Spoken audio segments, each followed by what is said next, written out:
Indonesia is something that is often fun and has even become a culture.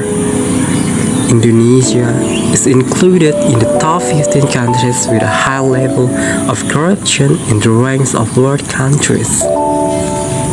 In this case, if we look more deeply, it turns out that corruption has a great impact and influence on the condition of the states of Indonesia. One of which is the emergence of the problem of poverty. Corruption is a product of the life attitude of a group of people who abuse their authority arbitrarily. The magnitude of the impact of corruption activities on the problem of poverty in Indonesia gives misery to various groups of people, especially the lower middle class. Now, the impact of this corruption has spread and thoroughly into various aspects of life, which is certainly very disturbing to the public. The problem of poverty is a problem that is often encountered in everyday life.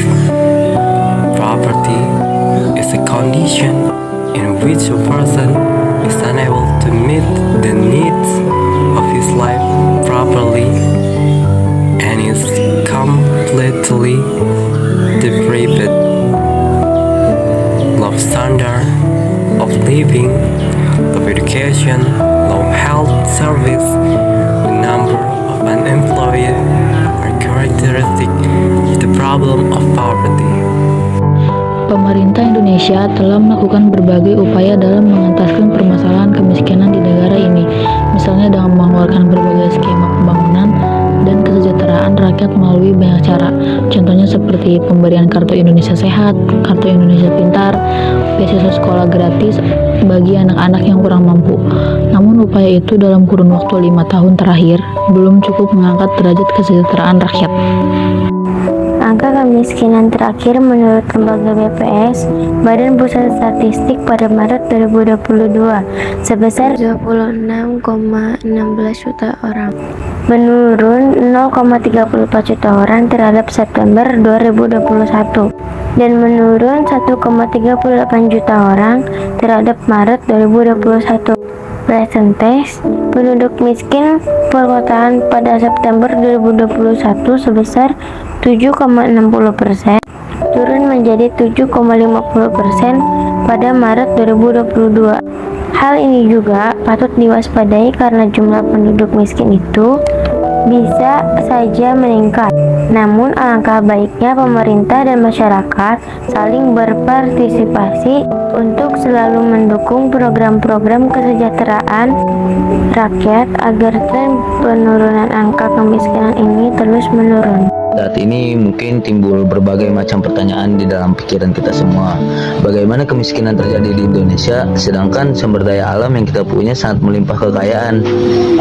Kemiskinan di Indonesia bisa terjadi karena beberapa faktor. Salah satunya yaitu terdapat kesalahan dalam pengurusan dan pengelolaan sumber daya alam yang melimpah, sehingga para penduduknya banyak yang tidak dapat menikmati hasil pengolahan sumber daya alam tersebut. Dari hal itu kita harus paham bahwa itu adalah bentuk korupsi yang nyata dalam kehidupan. Dampak korupsi terhadap lahirnya kemiskinan dapat dirasakan langsung dan berjangka panjang. Dampak tersebut bersifat massal kepada kelompok masyarakat, bukan secara individu. Contoh lain kegiatan korupsi yaitu distribusi kekayaan alam yang terputus, terkurangi, ataupun tidak seimbang dalam perputaran ekonomi. Ada hak golongan yang kurang mampu tidak disampaikan, sehingga tidak sampai pada mereka hak-hak tersebut secara utuh. Disinilah korupsi menjadi masalah di tubuh negara ini.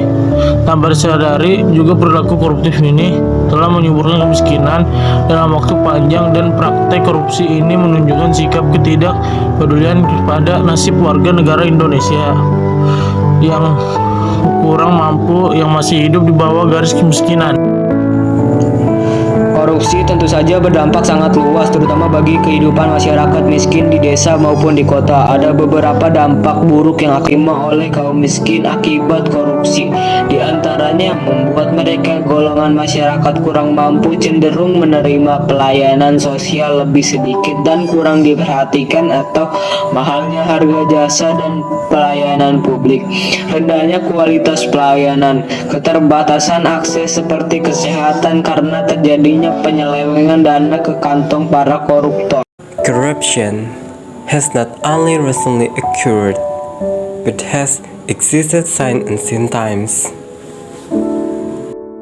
Pada sekitar 2 abad lalu, beberapa tahun sebelum perang besar berkecamuk di tanah Jawa, ada peristiwa heboh di Keraton Jogja. Rupa-rupanya, seorang patih Yogyakarta yang berkuasa harus menerima tamparan dari selop seorang pangeran Diponegoro dengan keras. Jadi kala itu, koloni Hindia Timur baru kembali ke kerajaan Belanda dari tangan kerajaan Inggris. Belanda mendatangkan arus uang yang sangat melimpah dari para penyewa tanah Eropa langsung ke Pulau Jawa. Tapi bukan menjadi sumber kemakmuran rakyatnya, sang patih malah menyalahgunakannya untuk memperkaya diri. Sang patih bahkan rela mengorbankan rakyatnya sendiri untuk utamakannya. Intinya, korupsi banyak sekali memberikan dampak negatif.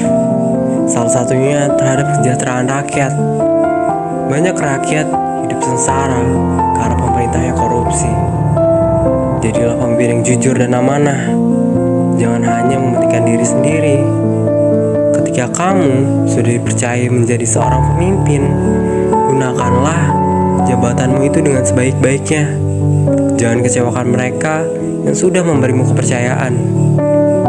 Mari bersama lawan korupsi untuk Indonesia lebih sejahtera.